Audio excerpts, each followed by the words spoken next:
Eu tô gravando aqui, né?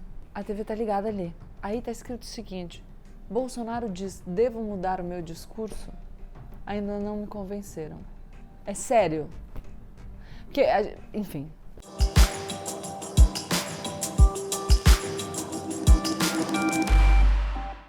Olá, pessoal! Como eu sempre digo, a partir de agora, menos emoção e mais razão. Embora eu esteja aqui à beira de um colapso, porque tem que ter muito apreço pela racionalidade para tentar racionalizar o absurdo que está acontecendo no Brasil. Eu estou exausta e imagino que vocês também. Mas enfim, se sobrar um pinguinho de energia, se inscreve no canal, deixa o seu like. Coloca um comentário aqui, não sei, de solidariedade com todos nós brasileiros que estamos vivendo esse caos. Eu tô gravando aqui, né? A TV tá ligada ali. Aí tá escrito o seguinte: Bolsonaro diz, devo mudar o meu discurso? Ainda não me convenceram. É sério. Porque, enfim, antes tarde do que nunca, a gente viu aí uma carta de economistas, empresários, falando que o Brasil merece respeito. Eu acho que o Brasil merece respeito há muito tempo já. Mas enfim, não foi isso que eu planejei falar. Eu vou falar o que eu já tinha pensado. E o meu vídeo começaria com essa semana foi muito difícil. Muita notícia ruim. O nosso país vem atingindo níveis de morte e de desespero inéditos mesmo no contexto da pandemia. Já crescem os relatos de famílias passando fome e o número de internações por Covid cresce, inclusive entre os mais jovens. A primeira vítima pela falta de leitos em São Paulo, a maior cidade do Brasil, foi um jovem de 22 anos. No meio desse caos, que só parece piorar e que é agravado por essas declarações inacreditáveis do presidente da República, eu queria trazer uma reflexão sobre liderança. A gente comenta aqui o dia a dia da política, mas eu acho que é importante a gente, às vezes, parar e digerir algumas coisas, mesmo que a gente esteja emocionalmente perturbados e com razão. O que eu queria perguntar para vocês hoje é: onde estão os nossos líderes? A gente sabe que, enfim, do nosso maior líder, né, da pessoa que está sentada na cadeira da presidência da República, a gente não pode esperar absolutamente nada, senão o absurdo, intolerável, inimaginável. O Brasil é um barco à deriva sem capitão. Na verdade, com um capitão que atrapalha.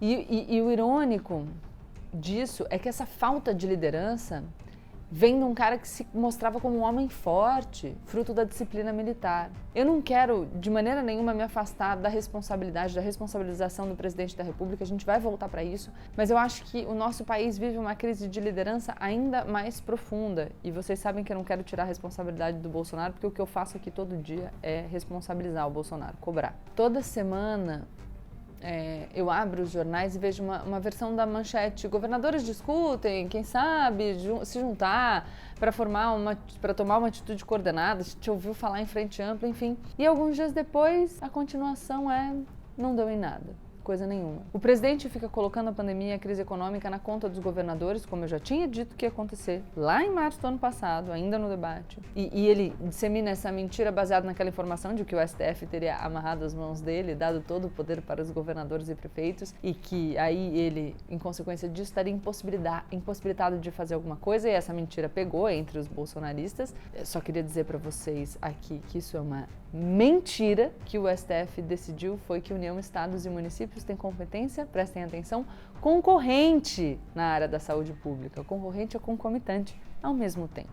Enfim, é responsabilidade de todos os entes da federação adotarem medidas em benefício da população brasileira no que se refere à pandemia. Enfim, galera, os 3 níveis juntos ao mesmo tempo. Na semana passada, o presidente Jair Bolsonaro entrou com uma ação no Supremo para tentar impedir os governos estaduais de adotarem medidas restritivas. Foi o que eu falei, não é só que a gente não tem liderança, a gente tem uma pessoa sentada na cadeira da presidência que atrapalha, que piora. O objetivo do Bolsonaro é derrubar os decretos estaduais da Bahia, do Distrito Federal, do Rio Grande do Sul, que determinaram toques de recolher. Na live semanal que ele faz, o Bolsonaro chamou os governadores e prefeitos que decretaram as medidas restritivas de projetos de ditadores. Depois, no aniversário dele, ao promover uma aglomeração, ele também fala em tiranos, fala em liberdade, a questão de esticar a corda, fica ameaçando, como ele sempre faz, um bom cachorro que late, mas não morde ninguém. E aí a gente ouviu o Bolsonaro acusando alguém de ser projeto de ditador. É de fato a gente, enfim, fazer piada de mau gosto, né? Mas vamos voltar.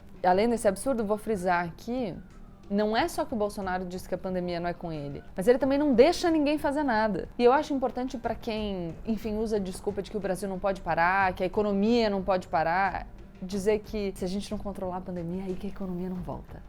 Enfim, a gente já viu que para o governo federal nada é com eles, né? Medida de restrição de circulação não é com eles, nada que tenha a ver com a pandemia. Compra de medicamento, insumo médico, kit necessário para intubação de paciente, por exemplo, também não tem nada a ver com o governo federal. O que eles dizem é que eles estão monitorando, mas a responsabilidade de fulano, de ciclano, é dele ali, do estado, do Distrito Federal, dos municípios, é de alguém, menos eu, né? Zero. E isso é maravilhoso, né? Comandar o Ministério da Saúde deve ser uma coisa bem tranquila de fazer, porque não tem serviço, não tem nada para fazer, responsabilidade nenhuma do Ministério da Saúde. O melhor cargo do Brasil é o cargo de Ministro da Saúde nessa pandemia, porque não faz nada. Enquanto isso, a gente está, aliás, né, há uma semana sem Ministro da Saúde, eu não estou brincando. O quarto na pandemia foi nomeado, mas o Pazuello não sai, o Marcelo Queiroga não entra. E aí a gente fica nesse vácuo. No pior momento da pandemia. Os secretários de saúde dizem que não há absolutamente ninguém para estabelecer diálogo ou tomar decisões. E os governadores não conseguem se resolver entre si e falam que quem tinha que mandar instruções era o governo federal. E eu não acho que não deveria ser assim. Mas adianta a gente só dizer o que deveria ser?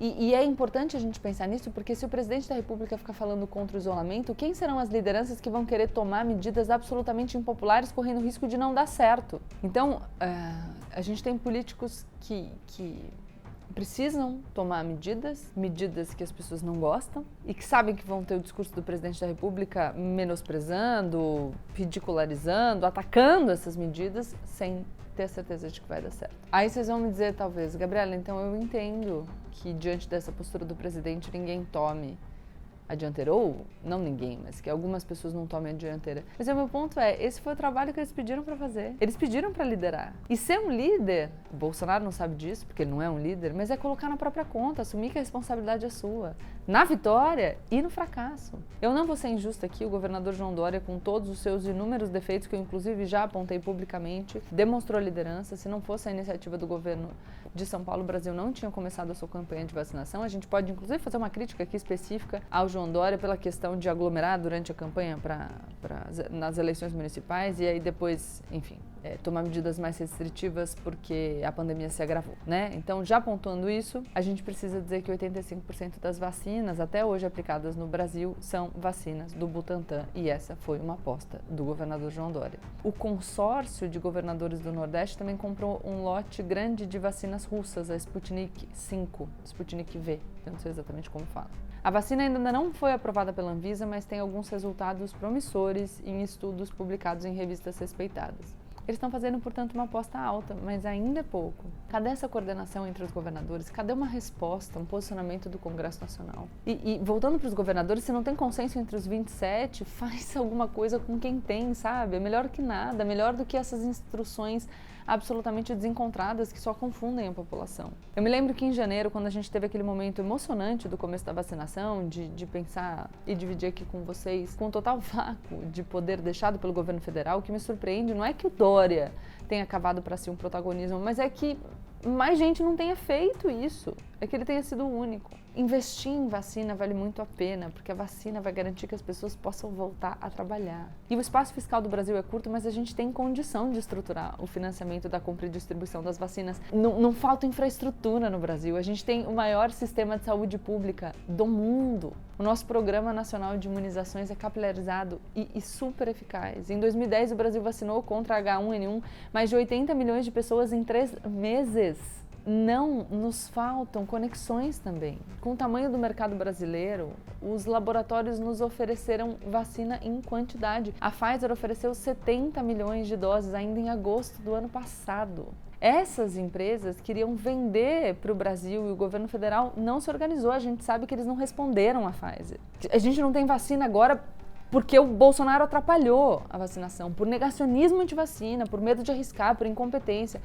Eu sei que eu estou pé da vida hoje, eu tô mesmo. Mas enfim, isso me faz voltar para a fala sobre a falta de liderança e para uma reflexão sobre o papel do político no Brasil. No nosso Clube do Livro, no meu Clube do Livro, a gente está lendo esse mês o livro do professor Yasha Monk, O Povo contra a Democracia. E um dos dados, uma das reflexões que ele faz, é sobre o crescimento constante nos últimos anos da falta de confiança nas instituições. Ninguém mais confia em político. E isso faz com que as instituições que eles representam fiquem cada vez mais desacreditadas. Esse descrédito dos políticos faz a gente buscar soluções mágicas vindas ou do céu ou de fora da política. A gente vai buscar a Luísa Helena Trajano para comprar a nossa vacina, a gente quer o Luciano Huck para ser o candidato, a gente vai buscar o Whindersson para conseguir oxigênio em Manaus, enfim. E assim, e não me entendam mal, a Luísa Helena Trajano pode se empenhar nessa iniciativa para vacina, o Luciano Huck pode ser candidato se ele quiser, e é legal que o Whindersson Nunes ajude o quanto ele puder, porque a sociedade civil tem, sim, responsabilidade. É maravilhoso que essas pessoas estejam dispostas a contribuir, mas a responsabilidade não é só delas. E o horror que as pessoas acabaram criando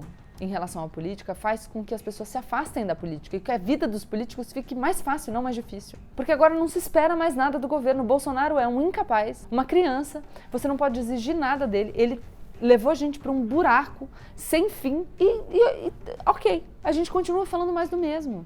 Essa mentalidade de que todos os políticos não prestam e para resolver tem que ser alguém de fora, a gente vai acabar tirando a responsabilidade das pessoas ao invés de cobrar. Se a gente disser, político não presta mesmo, então é normal que o Congresso não se organize para botar um limite no Bolsonaro. A gente está eximindo essas pessoas da responsabilidade e a gente está se eximindo da responsabilidade que a gente tem sobre a política também. Liderança é um conceito que está muito na moda. Todo mundo, para trabalhar em algum lugar, numa entrevista de emprego, tem que demonstrar liderança, tem que ter cabeça de dono, não é esse o discurso? É mais fácil a gente ir na onda do político não presta do que a gente relembrar que eles precisam trabalhar. É mais fácil a gente rejeitar a política e aí eles acabam sem fazer nada e fica todo mundo em casa falando mal do governo. Essa vai ser a dinâmica. Ninguém faz nada e a gente reclama.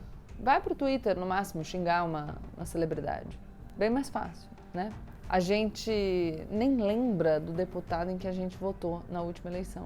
Vou dar um exemplo para vocês. O deputado Baleia Rossi estava quase sendo eleito, enfim, eu acharia essa situação muito melhor, mas estava quase sendo eleito presidente da Câmara de Deputados. Mas fora de São Paulo, muito pouca gente sabe quem é o Baleia Rossi. Aliás, eu apostaria que em São Paulo também. É muito mais fácil cobrar do Luciano Huck, sabe? Da Anitta, do Whindersson, do Felipe Neto. E eu tô falando isso porque a gente precisa não só cobrar protagonismo, mas a gente precisa assumir o nosso protagonismo. A gente precisa assumir a centralidade das nossas vidas. E assumir a centralidade das nossas vidas, o protagonismo, é também se bancar em todas as dimensões da nossa existência como cidadãos. Conhecer a política e cobrar os seus representantes exige disposição. E assim eles vão se preocupar com a própria atuação, quando a gente souber cobrar. Você sabe em quem você votou nas últimas eleições? Você sabe como seu deputado, seu senador andam votando? Como eles votaram na PEC emergencial, por exemplo? Como se posicionaram sobre o auxílio emergencial? Você sabe se eles negociaram? Se foram propositivos ou se omitiram e foram só seguindo a boiada, falando aquilo que é popular dentro da bolha? Aí vocês vão dizer pra mim, Gabi, mas é muito difícil, a gente fica descrente, eu não consigo acompanhar jornal toda hora, porque, enfim, ninguém faz nada. Eu sei que é difícil. Mas conhecer a política demanda essa disposição e se a gente não mudar, eles não têm motivo para mudar também. A gente precisa ter disposição para participar e não de 2 em 2 anos quando tem eleição. Não no grupo de zap da família, mas de maneira contínua, sempre e principalmente nos momentos de crise. A gente precisa estudar, a gente precisa entender um pouco mais para que eles tenham receio, preocupação com o nosso julgamento. Eu sempre falo que a lógica que a gente adota para a nossa vida é a mesma lógica que a gente acaba, enfim, dedicando para outras pessoas. Se a gente adota uma postura que exime os políticos da responsabilidade deles com a coisa pública, o que será que isso diz sobre a nossa responsabilidade com a vida pública? Você assume a responsabilidade da sua vida? Você assume os seus BOs? Uma frase que ficou na moda agora. Você coloca na sua própria conta? Porque se a gente não vivenciar essa responsabilidade, a gente não consegue cobrar. Aí a gente acaba cobrando de gente aleatória no Twitter só para fingir que a gente se preocupa, que a gente está fazendo alguma coisa, para terceirizar a responsabilidade. E outra reflexão importante é quando você vê liderança, como que você age? Porque recentemente a gente viu algumas votações no Congresso Nacional difíceis Enfim, a gente viu deputados e senadores tentando exercer alguma liderança, tentando se posicionar, mas a gente vê o quanto isso é difícil. É muito difícil se posicionar de maneira autônoma e além da boiada, ser propositivo, porque a realidade é que você apanha muito, um bocado. É muito mais fácil sumir e fazer cara de paisagem, ou fazer o que os seus seguidores na internet querem. Aí você não se compromete e ninguém te incomoda. A gente assistiu no mês passado, faz só um mês isso, parece que faz um ano, a eleição para a presidência da Câmara dos Deputados, e a gente conversou sobre isso aqui no canal. Quem tentou construir algum consenso e quem tirou o corpo fora e foi só militar nas redes? Quem foi pela vitória do possível e foi atacado? Uma frase que eu gosto muito é fácil ser pedra, difícil é ser vidraça. Ser líder é ser vidraça. E aí vocês podem me dizer, Gabriela, mas é tudo farinha do mesmo saco, ninguém ali presta, enfim, eu não acredito. Será que é tudo farinha do mesmo saco? E mesmo se for, é o que tem aí, é o que tem pra hoje. E aí eu vou ter que lembrar vocês de uma coisa, uma constatação difícil. Esse BO é nosso. Se é tudo farinha do mesmo saco, foi porque a gente colocou esse pessoal lá. E agora é nossa responsabilidade trabalhar com isso. A gente tem que tomar muito cuidado com o discurso fácil, ninguém vai ser perfeito. Mas a responsabilidade do líder é exatamente trabalhar dentro das suas limitações. 2022 está aí, as eleições estão chegando. Quem vai se bancar? Quem vai dar a cara a tapa? A gente precisa começar a trabalhar para construir lideranças e construir a partir do que a gente tem. Então é isso, gente. Espero que vocês estejam bem. Deixem um like de vocês, se inscrevam no canal e compartilhem o vídeo com seus amigos. Tchau, tchau.